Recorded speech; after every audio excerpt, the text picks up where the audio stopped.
నమస్తే. మనం ధర్నా చౌక్లో ఉన్నాం. ఇక్కడ సర్పంచులు పెండింగ్ల బిల్లుల కోసం ధర్నా చేస్తూ ఉన్నారు. ఒకసారి మాట్లాడదాం. నమస్తేనే. కాంట్రాక్ట్లకు ఇచ్చి పెద్ద పెద్ద కాంట్రాక్ట్లకు ఇచ్చిండు. మాకు ఇచ్చేది 1200 కోట్లు మాత్రమే. 4000 కోట్లు, 5000 కోట్లు, 6000 కోట్లు పెద్ద పెద్ద కాంట్రాక్ట్లకు ఇచ్చిండు.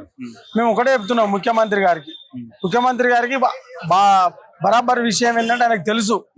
ఎందుకంటే పల్లెల్లో సర్పంచులు సపోర్ట్ చేసేట్లనే బయట గెలిచారు, సిటీలో గెలవలేకపోయారు. దాన్ని దృష్టిలో పెట్టుకొని అయినా సర్పంచులకు పెండింగ్ బిల్లులు విడుదల చేయాలని విజ్ఞప్తి చేస్తున్నాం. ఈ రోజు సురభి యాదన్న గారు, రెడ్డి అన్న గారు, భూమన్న గారు అందరి ఆధ్వర్యంలో ఇక్కడ ధర్నా కార్యక్రమం చేపట్టడం జరిగింది ఇందిరా పార్క్ దగ్గర. దీన్ని చూసి ఆయన మరి గతంలో నాకు సాయం చేసిరు కాబట్టి ఇప్పుడు మళ్ళీ వాళ్ళకి సాయం చేయాలనే ఉద్దేశంతో సీతక్కని కానీ మరి ముఖ్యమంత్రిని కానీ ఎన్నోసార్లు కలవడం జరిగింది. కాబట్టి వాళ్ళు పెద్ద మనసు చేసుకొని చనిపోయిన కుటుంబాలను సర్పంచులు 160 మంది సుమారుగా చనిపోవడం జరిగింది. వీళ్ళందరి కుటుంబాలను మరి మా సర్పంచుల బాధలు అర్థం చేసుకొని వెంటనే మా పెండింగ్ బిల్లు. మీరు కాంగ్రెస్ సర్పంచ్ లేకపోతే బీఆర్ఎస్ సంబంధించిన? మేము టిఆర్ఎస్ లో ఉన్నా కూడా మా సర్పంచులు ఒక చెక్పార్ కోసం ధర్నా చేసి అదే అంటున్నాయనే. గత ప్రభుత్వం నా మీద నెత్తి మీద పెట్టిపోయింది మీ పెండింగ్ బిల్లులను. నేను కట్టాల్సి వస్తుంది, కొంచెం టైం పడుతుంది కడతానంటాడు. మేమప్పుడు సర్పంచ్ గా కాంగ్రెస్ లో గెలిచినాం. బిల్లులు వస్తాయని టిఆర్ఎస్ లోకి పోయినాం. టిఆర్ఎస్ లో లేదు. మళ్ళీ మేము మా పార్టీకి మేము వచ్చినాం. అయినా మాకు పార్టీలో అవసరం లేదు. ఏ పార్టీలో ఉన్నా సర్పంచులు అందరు గ్రామంలో అందరి కోసం మంచి చెడు ఆలోచిస్తాం. కాబట్టి గ్రామానికి సంబంధించిన సర్పంచులకు బిల్లులు ఇవ్వాలి. మేము చేసిన పనులన్నీ ప్రజలకు, ప్రభుత్వానికే చేసినాం. మా ఇంటి కోసం చేసుకోలేదు, మా భార్య పిల్లల కోసం చేసుకోలేదు. మా భార్య పిల్లల పుస్తమట్టలు కుదబెట్టి మా భూములు, మా జాగాలు అమ్ముకొని, మా స్నేహితుల దగ్గర, మా దోస్తుల దగ్గర అప్పులు తెచ్చుకొని ఇవాళ కనబడని పరిస్థితులలో కొంతమంది సిటీలకు రావడం జరుగుతుంది. మళ్ళీ ఇప్పుడు ఎలక్షన్లు వస్తున్నాయి, ఎట్లుండబోతుంది ఈ ఎలక్షన్లు? ఇప్పుడు ముఖ్యమంత్రి గారు దాదాపు సర్పంచ్ ఎలక్షన్లు పెట్టాడు, ఎంపీటీ జడ్పీటీస్ పెట్టుకుంటాడు. మా డబ్బులు మాకు ఇస్తాడనే నమ్మకం ఉంది. మా భూమన్న గారు, మా రెడ్డి గారు ఇప్పిస్తారని కూడా నమ్మకం ఉంది. ఆత్మహత్య చేసుకున్న వాళ్ళు బరాబర్ టైం ఇస్తా అని చెప్పింది మా అన్నకు, భూమన్న చెప్పింది కాబట్టి ఇస్తాడనే నమ్మకం ఉంది. ఆత్మహత్యలు చేసుకున్న వాళ్ళు ఆగమని చెప్తున్నాం. ఒకవేళ ఇవ్వకపోతే భూమాన్ని ఆధ్వర్యంలో అందరం మూకుమని ఆత్మహత్యలు చేసుకుంటాం. ఆత్మహత్యలు అవకాశం ఇవ్వండి ప్రభుత్వాన్ని. మీరే చెప్పాలి కదా ఆత్మహత్యలు తప్ప అని చెప్పి మీరే. మరి మేము ఆత్మహత్యలు తప్పని అంటున్నాం. మా బిల్లులు ఇవ్వకపోతే మా భూమాన్ని ఆధ్వర్యంలో మూకుమ్మడి రాష్ట్ర వ్యాప్తంగా 12,000 మంది సర్పంచ్ ఆత్మహత్యలు చేసుకోనికి మరి ప్రజాభవన్కి రావడం జరుగుతుంది.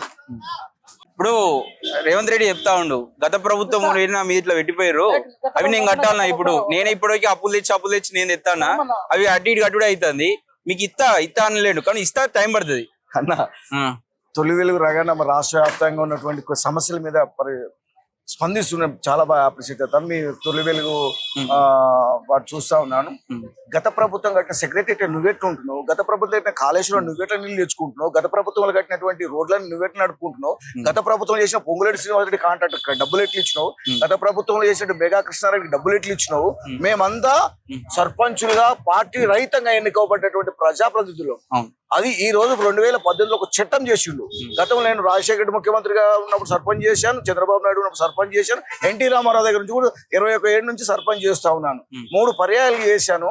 ఎక్కడ కూడా ఈ ప్రభుత్వం ఈ విధంగా 2018లో చట్టం తెచ్చి ప్రజాప్రతినిధులు మెడలు వంచి పనులు చేపించినటువంటి ప్రభుత్వం ఏ ప్రభుత్వం అయినా ఇది ఆన్ గోయింగ్ ప్రాజెక్టు. ఇప్పుడు పనిచేసిన ప్రభుత్వం రేపటి డబ్బులు ఇవ్వాలి. అది ఆన్ గోయింగ్ వర్క్స్ ఇవన్నీ. కానీ ఇలాంటి రేవంత్ రెడ్డి తప్పుడు మాటలు మాట్లాడడం అది ప్రజాస్వామ్యానికి గొడ్డలిపేటు. ఇలాంటి తప్పుడు మాట్లాడ ఇదే జనవరి 9వ తారీఖు నాడు మాకు ఎన్నికలు ఇంకొక 3 నెలల ముందు పోదామనగా ఇదే ఇందిరా పార్క్ దగ్గర మమ్మల్ని అందరూ పిలిపించి మీరందరూ మాకు ఓట్లు వేయండి, మాకు అనుకూలంగా రేపు తీర్పు ఇవ్వండి, మీకు రావాల్సిన బిల్లులన్నీ 3 నెలలు ఇస్తా అన్నాడు ఇదే రేవంత్ రెడ్డి గారు. ఆనాడు ఉన్నట్టు సర్పంచులంతా కూడా కామ్గా ఉండి అధికార పార్టీని ఓడగొట్టి ప్రతిపక్ష పార్టీ అయిన కాంగ్రెస్ పార్టీని గెలిపించారు. మరి రేవంత్ రెడ్డి గారు 18 నెలల నుంచి అనేక రకాల ఉద్యమాలు చేస్తున్నాం. ముఖ్యమంత్రి రేవంత్ రెడ్డిని 2 సార్లు కలిసాం, గవర్నర్ని కలిసాం, అన్ని సంబంధించిన మంత్రులందరూ కలిసి కాళ్ళు కూడా మొక్కినట్టు పరిస్థితి. ఇక్కడ ఇంకో సమస్య, అంత బీఆర్ఎస్ సర్పంచులు ఉన్నారు, వీళ్ళకేంది సంబంధించి ఆయన ఉద్దేశంలో ముఖ్యమంత్రి ఉద్దేశంలో ఉండొచ్చు. అక్కడ ఉన్న వాళ్ళు అరే నేను ఇప్పుడు ఎందుకు ఇవ్వాలి వీళ్ళకనే ఒక ఉద్దేశం కూడా ఉండొచ్చా? అన్ని ఉండొచ్చు, కానీ ఇది ఆన్ గోయింగ్ వర్క్స్ కదన్నా. ఆన్ గోయింగ్ అంటే ఎక్కడైతే ప్రభుత్వాలు రోడ్లు వేస్తున్నారు, రోడ్లు వేసిన తర్వాత ఇట్లా రోడ్డు బిలియన్ అంటే ఎట్లా అవుతుంది? సాధ్యం కాదు కదా. పార్టీలకు అతీతంగానే రోడ్లు వేస్తారు, పార్టీలకు అతీతంగా ప్రాజెక్టులు కడతాం, పార్టీలకు అతీతంగానే బిల్డింగ్స్ కడతాం. పార్టీలకు అతీతంగానే ఈ పార్టీ వాడు ఇవాళ ఉంటాడు రాజకీయాల్లో, ఇంకో పార్టీ వాడు రేపు అధికారంలోకి వస్తాడు. బీజేపీ రావడానికి నమ్మకం ఏముంది, రేపు కాంగ్రెస్ పార్టీ ఉంటుందని నమ్మకం ఏముంది. ఎప్పుడు శాశ్వతంగా కదా. చంద్రశేఖరరావు శాశ్వతంగా విరవీగిండని ప్రజలు పక్కన పెట్టిండు. ఇదే రేవంత్ రెడ్డి ఈ విధంగా విరవీగితే ఇంకే ఉంటాడా? ఇప్పటికే 2 సంవత్సరాలు గ్రామాల్లో ఉండేది మీరే అంత డిసైడ్ చేసి వాస్తవం ఇది. ఇప్పటికే ప్రజా వ్యతిరేకత స్టార్ట్ అయింది. ఇప్పుడు చిన్న చిన్న గ్రామాల్లో ఉండే సర్పంచులే నష్టపోయినారు. వాళ్ళను పరిపుష్టంగా ఆదుకోవాలి. దగ్గర 32 మంది గత ప్రభుత్వంలో ఆత్మహత్య చేసుకున్నారు. ఈ ప్రభుత్వంలో కూడా దగ్గర 36 మంది ఆత్మహత్య చేసుకున్నారు. వారందరికి కూడా మరి వారి యొక్క ఆత్మ శాయించాలంటే వాళ్ళ కుటుంబానికి రావాల్సిన బిల్లులన్నీ కూడా రిలీజ్ చేయాలని నేను మీ తొలి వెలుగు రగన ద్వారా నేను విజ్ఞప్తి చేస్తా ఉన్నా ముఖ్యమంత్రి గారు. చెప్పండి, నేను ఏమంటారు మీరు? నా పేరు సవదాని భూమన్న యాదవ్ పాడి అన్న. చెప్పమంటాడు. నా పేరు సవదాని భూమన్న యాదవ్, సర్పంచ్ సంఘ వ్యవస్థాపక అధ్యక్షుడు. నీ మీద నమ్మకం పెట్టుకురు మీ సర్పంచులంతా? నేను దాదాపు 1995 నుంచి సర్పంచ్ల ఉద్యమాలు చేయడం జరుగుతుంది.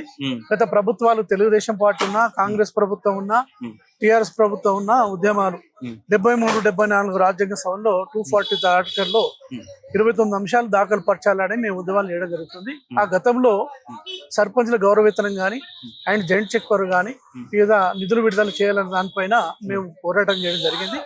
చేస్తూ ఈ గతంలో టిఆర్ఎస్ కేసీఆర్ ప్రభుత్వ హాయంలో 2018 యాక్ట్ తీసుకొచ్చి నానా తంటలు జాయింట్ చెక్ పవర్ ఉప సర్పంచ్ పెట్టడం వలన చాలా సర్పంచ్లు ఇబ్బంది పడ్డారు. ఎందుకంటే మహిళా సోదరి మనులు 50%, 50% రిజర్వేషన్లు మహిళలు ఉప సర్పంచ్ ఇంటికి పోయిన పరిస్థితి వచ్చింది.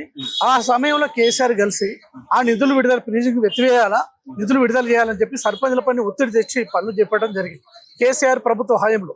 ఆ సమయంలో 18 మంది సర్పంచులు, 13 సర్పంచులు చనిపోవడం జరిగింది. సమయంలో నేను జడ్చర్లో 6000 మందితో మీటింగ్ పెట్టినప్పుడు సీఎం గారు తెల్లారే అపార్ట్మెంట్ ఇప్పించి మాతో 3-4 గంటలు చర్చలు జరిపి 2 నెలలు పరిష్కరించి చేయలేదు. హుజూర్ నగర్ ఉప ఎన్నిక వచ్చినప్పుడు 50 మంది సర్పంచ్ నామినేషన్ వేయడం జరిగింది. అప్పుడు నన్ను అరెస్ట్ చేసి 21 రోజు జైల్లో పెట్టడం జరిగింది. నా ఫోన్ ట్యాపింగ్ కూడా జరిగింది. అయినా మేము ఏమంటున్నాం అంటే గత ప్రభుత్వంలో కేసీఆర్ చేసి 13 సర్పంచ్ చనిపోవడం జరిగింది. ఆ శాపం సర్పంచ్ల శాపం కేసీఆర్ గా తగులుతుంది. కానీ పేద సర్పంచులు ఉన్నారు, పేదవాళ్ళు పుస్తలమ్మి బాకీలు చేసి అప్పుల పాలై బాధితులు ఉన్నారు. వాళ్ళను ఆత్మహత్య చేసుకోకుండా కాపాడడానికి ముఖ్యమంత్రి వర్యులు నిర్ణయం తీసుకుంటారు, ఇస్తారని నాకు ఒక నమ్మకం ఉంది. ఎందుకంటే కేసీఆర్ చేసిన 7 లక్షల కోట్ల ప్రజలపై భారం మోపి అందరిపైన పడ్డది. సర్పంచ్లు కూడా బలిపరుషులు అయినరు. ఇప్పటికైనా ఈ పరిస్థితి రాకుండా రేపు జరగబోయే సీతక్కని కానీ ముఖ్యమంత్రి కానీ మేము పర్సనల్ కలిసి వారికి బిల్లులు ఇవ్వాలని చెప్పేసి మేము తప్పకుండా ప్రయత్నం చేస్తాం. వారు కూడా ఇస్తారని మాకు ఆశ నమ్మకం ఉంది. సీతక్క గారు గతంలో కూడా చెప్పడం జరిగింది. రెవెన్యూ మంత్రి శ్రీనివాసరెడ్డి గారు కలిసినప్పుడు రైతు బంధు రైతులకు ఇచ్చిన తర్వాత సర్పంచ్ల బిల్లు నేరుగా విడుదల చేస్తామని కూడా వారు చెప్పడం జరిగింది. ఆ టైంలో అరెస్ట్ చేసినప్పుడు కూడా ఈ పోస్టర్ విడుదల చేయడం జరిగింది. ఈ పరిస్థితి ఆ టైంలో జరిగింది. అప్పుడు చాలా 21 రోజు జైలు ఉండడం జరిగింది. అంటే సర్పంచ్ల సమస్యలపైన నా గురించి కాదు కదా, నా స్వార్థం కాదు కదా, దాని కొరకు నేను పోరాటం చేసిన. అయినా గౌరవనీయులు ముఖ్యమంత్రి వర్యులు, రాష్ట్ర మంత్రి సీతక్క కానీ పొంగిరెడ్డి గారు వాళ్ళు రేపు మేము గెలిపించడానికి సిద్ధమైన రేపు తప్పకుండా కలుస్తారు. వారి యొక్క సమస్య పరిష్కారం అవుతాయి. నిధులు విడుదల కూడా చేయడం సిద్ధం. ఏమిటంటే వాళ్ళు గత ప్రభుత్వం వాళ్ళు పెట్టిపోయారు నా మీద ఇంత మోపు, అప్పుల కుప్ప ఉంది, నేను ఇస్తా మెల్లగా ఇస్తా అని చెప్పేసి మాట్లాడుతా ఉంటాను. సీఎం మీరేమంటారు? ఈ ప్రభుత్వం కూడా 20 నెలలు అయింది, కానీ 2 లక్షల కోట్ల రూపాయలు ఈ ప్రభుత్వం కూడా అప్పు తెచ్చింది. ఏ ప్రభుత్వం అయినా అప్పు చేస్తుంది. తెచ్చినటువంటి అప్పును సద్వినియోగం చేసుకొని సరి అయినటువంటి ఏ డిపార్ట్మెంట్ కి ఎట్లా కేటాయించాలో అట్లా కేటాయించాలి. కానీ మా డబ్బులు మాకు ఇస్తే సరిపోద్ది. మా డబ్బులు మాకు ఇవ్వకుండా ఇవాళ పెద్ద కాంట్రాక్టర్లకు మాత్రం ఇవ్వడానికి వాళ్ళకు డబ్బులు వస్తున్నాయి. కానీ చిన్న చితకగా ఉన్నటువంటి సర్పంచ్లకు మాత్రం డబ్బులు ఇవ్వడానికి మాత్రం ఈ ప్రభుత్వానికి పాలక వర్గానికి చేతులు రావట్లేవు. మాయ మాటలు చెప్తున్నాడు, మోసమ మాటలు చెప్తున్నాడు రేవంత్ రెడ్డి. ఎందుకంటే రేవంత్ రెడ్డిని కూడా ఎవరు నమ్మే పరిస్థితి లేదు. గత ప్రభుత్వం తప్పుడు పనులు చేసింది కాబట్టి ఆ ప్రభుత్వం పోయింది. కానీ ఆ స్థానాన్ని నువ్వు కూడా భర్తీ చేస్తావా? నువ్వు కూడా ఇదే తప్పుడు పనులు చేసి సర్పంచుల జీవితాలతో ఆడుకుంటావా? కాబట్టి నీకు ఏ మాత్రం చిత్తశుద్ధి కనుక ఉంటే తక్షణమే మా సర్పంచుల బిల్లులు ఇచ్చిన తర్వాత ఎన్నికలు పెట్టు. ఎందుకంటే మా బిల్లులు ఇవ్వకుండా మళ్ళీ కొత్త సర్పంచులు వచ్చినాక మాకు వాళ్ళకు గొడవ పెట్టేటువంటి ప్రయత్నం చేస్తాడు రేవంత్ రెడ్డి. అది కరెక్ట్ కాదు. నువ్వు కూడా ఒక కింది స్థాయి నుంచి వచ్చినటువంటి వ్యక్తివే.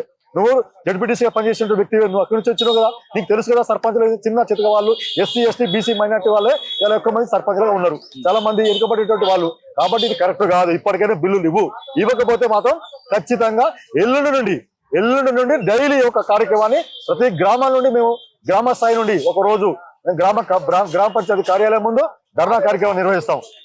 ఆ తర్వాత ఒక రోజు రోడ్లు ఊడ్చేటువంటి కార్యక్రమం, అదేవిధంగా గ్రామ ప్రజలందరినీ కూడా సమీకరించి నిరసన తెలియజేటువంటి కార్యక్రమం.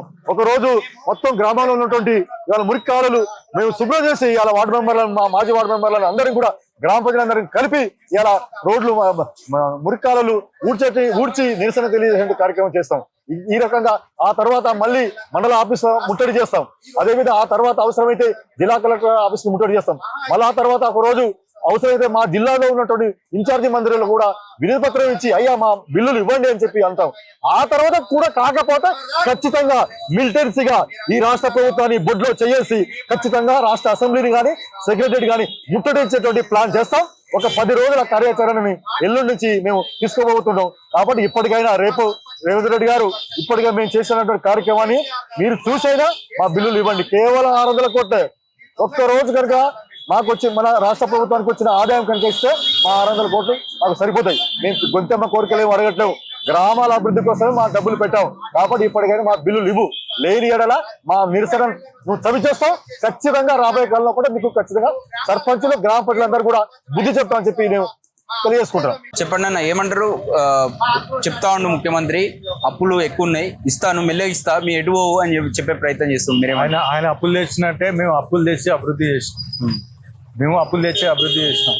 నువ్వు ప్రభుత్వ పరంగా అప్పులు చేస్తాను కానీ వ్యక్తిగతంగా మేము అప్పులు తీసుకొచ్చినాం. దగ్గర ఒక లాస్ట్ కు అప్పులు లాగకపోతే 4 రూపాయలు 5 రూపాయల ఫైనాన్స్ తో కూడా మేము డబ్బులు తీసుకొచ్చి అభివృద్ధి చేసినాం. కరోనా టైంలో మేము చేసిన సేవ అన్నా కూడా ఇలా గుర్తుకు రావాలి. ప్రజలు ఖచ్చితంగా మేము చేసిన పనులకు అభివృద్ధి పనులకు మాయమటే ఉన్నారు. రాబోయే ఎలక్షన్లలో కాంగ్రెస్ పార్టీ కావచ్చు, ఉన్న ప్రస్తుతం ప్రభుత్వానికి వ్యతిరేకంగా అవసరమైతే అడ్డుకుంటాం. ఎలక్షన్లను మళ్ళీ కాంటెస్ట్ చేస్తాం. గెలిచేది కూడా ఇప్పుడున్న సర్పంచ్లే, ఖచ్చితంగా గెలుస్తాము. ఇంకొకటి కూడా చెప్తా ఉన్నా, నువ్వు అప్పులు అని అంటాను. ఇప్పటి వరకు మరి పెద్ద కాంట్రాక్టర్లకు, ఇప్పుడు మెగా వాళ్ళకు ఇప్పటి వరకు మొత్తం మ్యాక్సిమం బిల్లులు క్లియర్ అవుతాయి. అప్పుడు మరి కాళేశ్వరం కట్టింది టీఆర్ఎస్ ప్రభుత్వంలో కదా, తర్వాత పొంగులేటి శ్రీనివాసరెడ్డి కట్టింది, ఆయన మన వర్క్ చేసింది కూడా అప్పుడు గవర్నమెంట్నే కదా. ఇప్పుడు కూడా ఇప్పటికి కూడా బిల్స్ చెల్లిస్తూనే ఉన్నారు. ఒకవేళ బయట అటువంటి ఏమన్నా పర్సంటేజ్ ఏమైనా కావాలా, అట్లా గిట్లా ఏమైనా ఆలోచిస్తారో కూడా అర్థం కావట్లేదు. ఎందుకంటే మిగతా కాంట్రాక్టర్లు, పెద్ద కాంట్రాక్టర్లు వాళ్ళ కనుక బిల్లు చెల్లిస్తే పైసలు వస్తాయి, సర్పంచులు ఇచ్చే పరిస్థితి లేదు కదా. కాబట్టి ఇలాంటి మాటలు మూడగట్టుకోకుండా దయచేసి, ఎందుకంటే మీరు ఈ 5 సంవత్సరాలు మంచి అనిపించుకోవాలంటే, ప్రజలతో మంచి అనిపించుకోవాలంటే చిన్న బతుకులు మాయి, చిన్న జీవితాలు.